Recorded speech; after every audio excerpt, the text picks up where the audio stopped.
Hello, brave soldiers of the workforce, and welcome back to the English episode channel.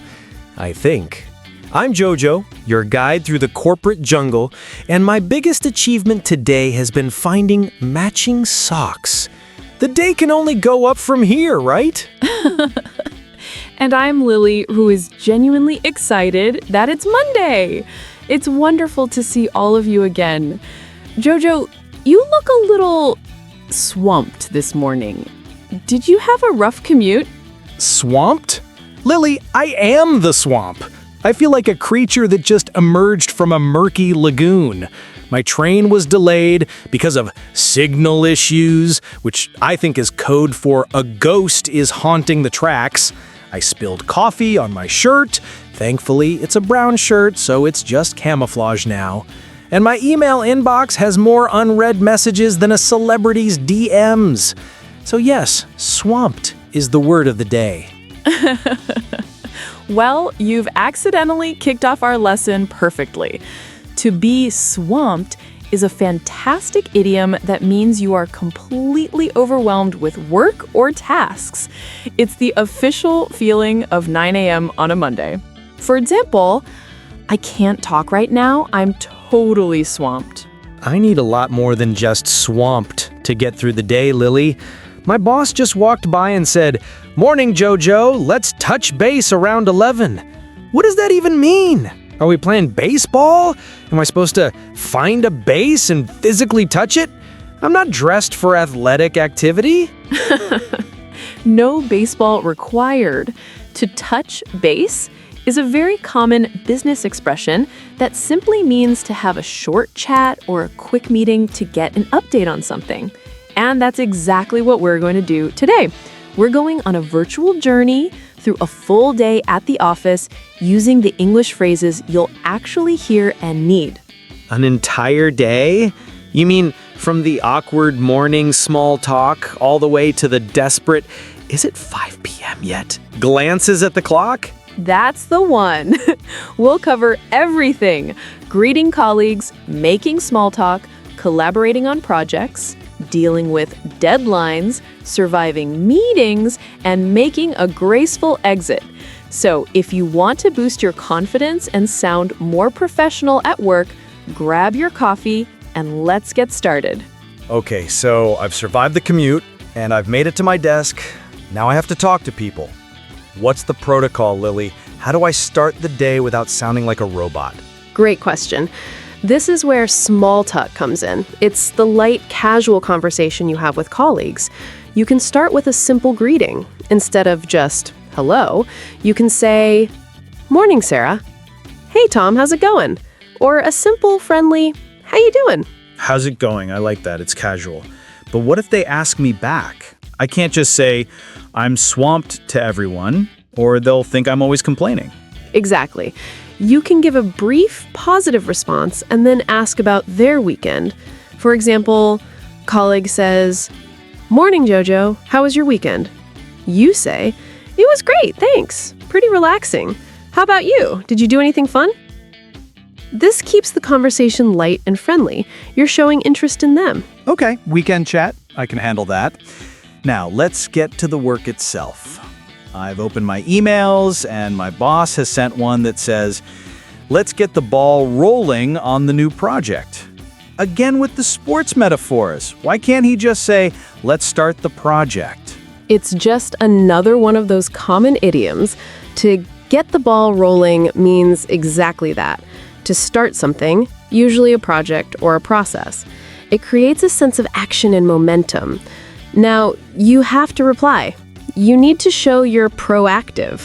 Proactive. That sounds like a fancy word for doing work. It is! It means taking initiative. So you could reply, "Great, I'll start by drafting an outline and we'll send it over by the end of the day." This shows you're on top of it. To be on top of something means you are in control of the situation. I like that. On top of it. It makes me sound competent, even when I feel like I'm drowning in coffee and confusion. So, I have a million things to do. How do I talk about my workload? You can say, "I have a lot on my plate today. My plate is a metaphor for your list of responsibilities. Then you talk about prioritizing. You could say, I need to prioritize my tasks for the day. The first thing I'm going to tackle is the monthly report. To tackle something means to start working on it with determination. I like that.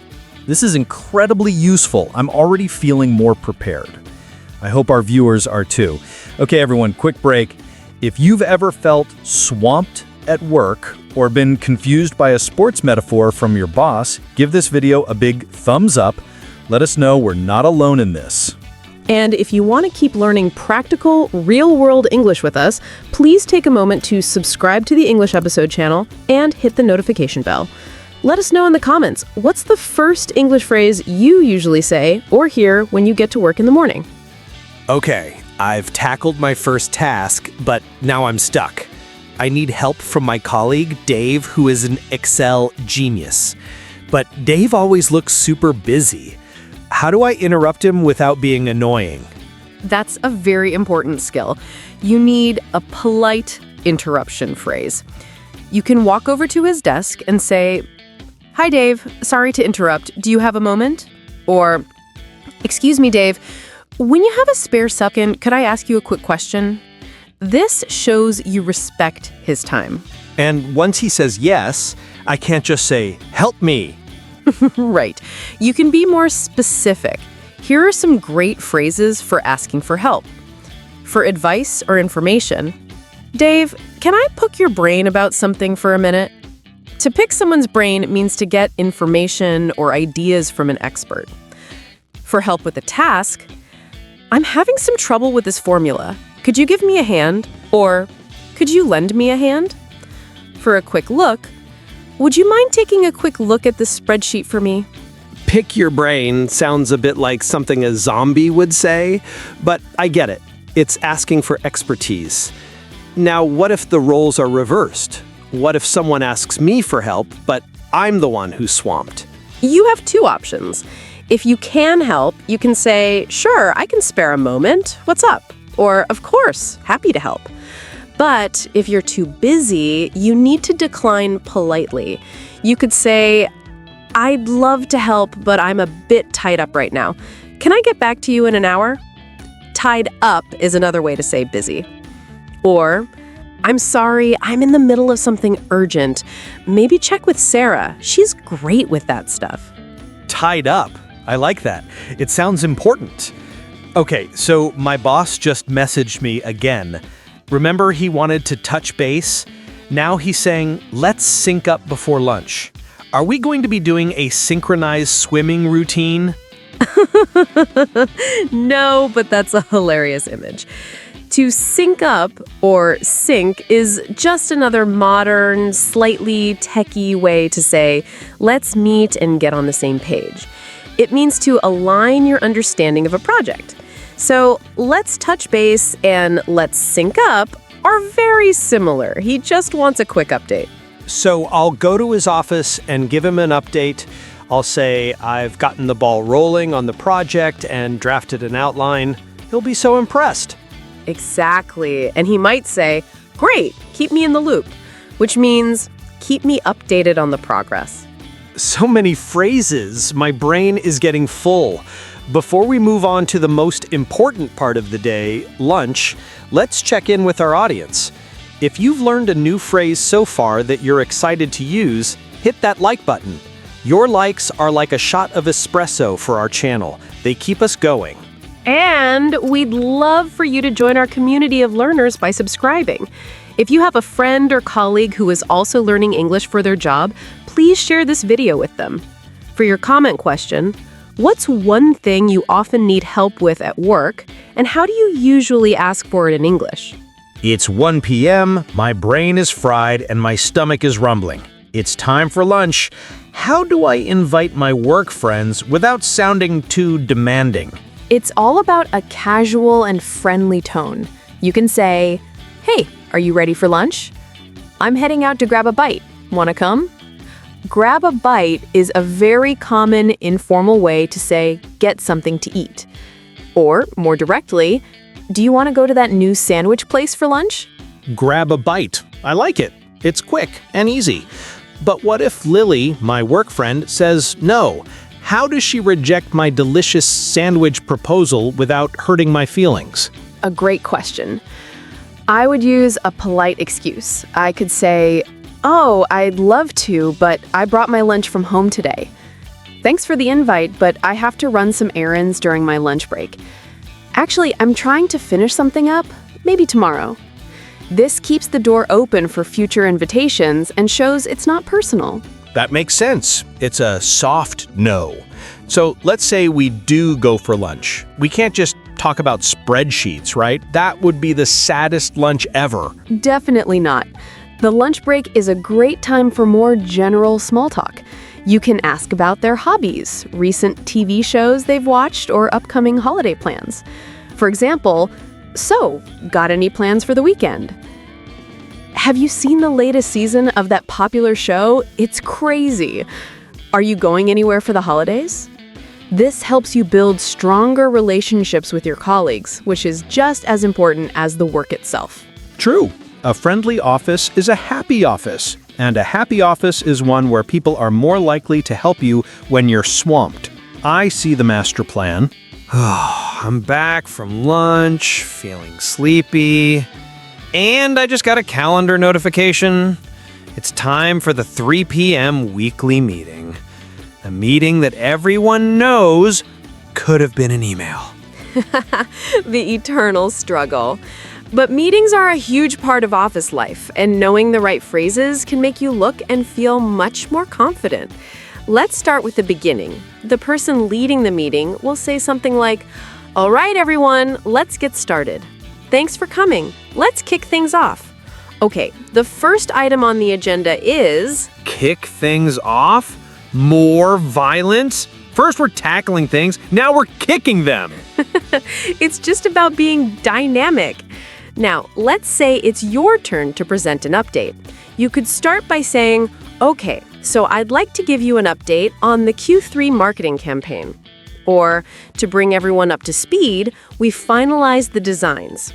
To bring someone up to speed means to give them the latest information. What if I want to propose a new idea? You'd use a phrase like, "I'd like to propose a new strategy," or "I have an idea I'd like to share." Now, the reactions. People need to agree or disagree. How would you agree? Yes, good idea. You can be more enthusiastic. "I agree. That makes sense. I'm on board with that." On board means you support the idea. That's a great point. I'm in full agreement. Okay, but the hard part is disagreeing. I don't want to sound rude or create conflict. This is where polite English is your best friend. Never start with no or "that's a bad idea." Instead, use a buffer phrase. I see your point, but have we considered the budget implications?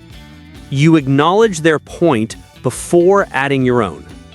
I understand where you're coming from. However, I think we should look at it from another angle. I'm not entirely sure that's the best approach. What if we tried... This shows you're being collaborative, not confrontational. That is pure gold. It's like a diplomatic shield. What if I'm confused? What if someone says something full of jargon and I have no idea what they mean? A brilliant question. Never be afraid to ask for clarification. It shows you're paying attention. You can say, "Sorry, could you elaborate on that point?"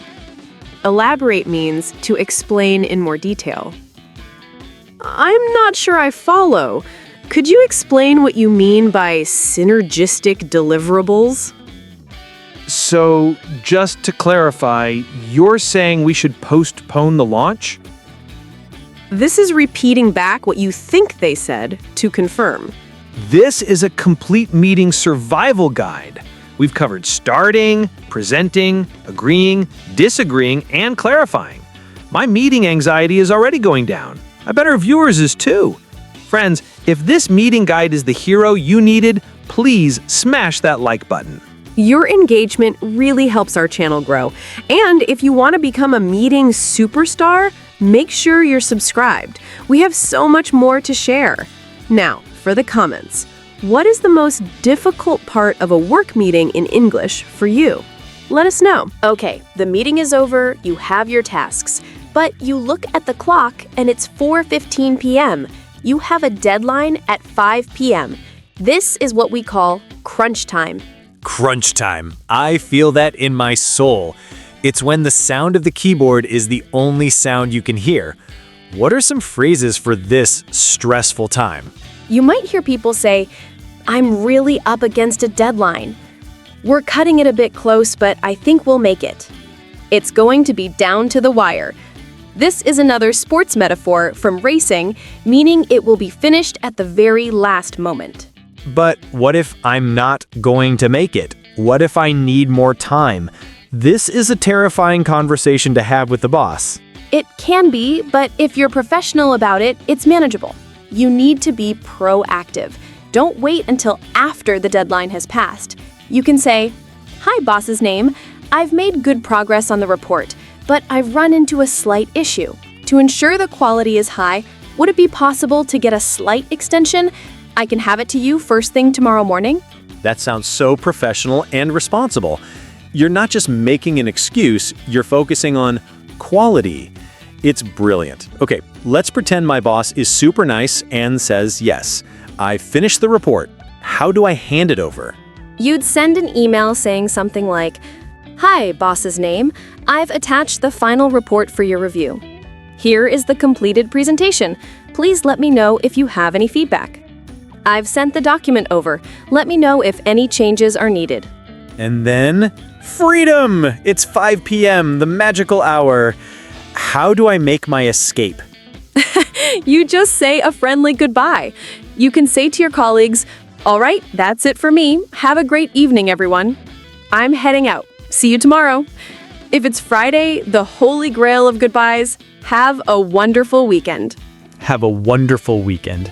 Those are the most beautiful words in the English language. Lily, we've made it through an entire day, from being swamped to crunch time to finally heading out. This was amazing. It's all about having the right phrases for the right situation, and with practice, it becomes second nature. We really hope this has been helpful for all of you watching. Absolutely. Thank you all for spending your virtual workday with us. We survived. If you feel more confident about your next day at the office, please give this video one final like and share it with anyone who needs an English confidence boost at work.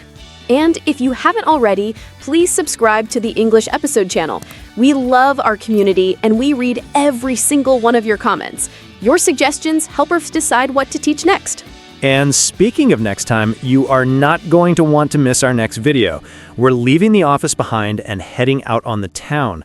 We're going to cover everything you need to know about ordering food at a restaurant in English, from making a reservation to asking for the bill, and all the confusing questions in between. I'm getting hungry just thinking about it. It's going to be a delicious lesson. Until then, keep practicing, stay confident, and have a great evening. Bye, everyone. See you next time.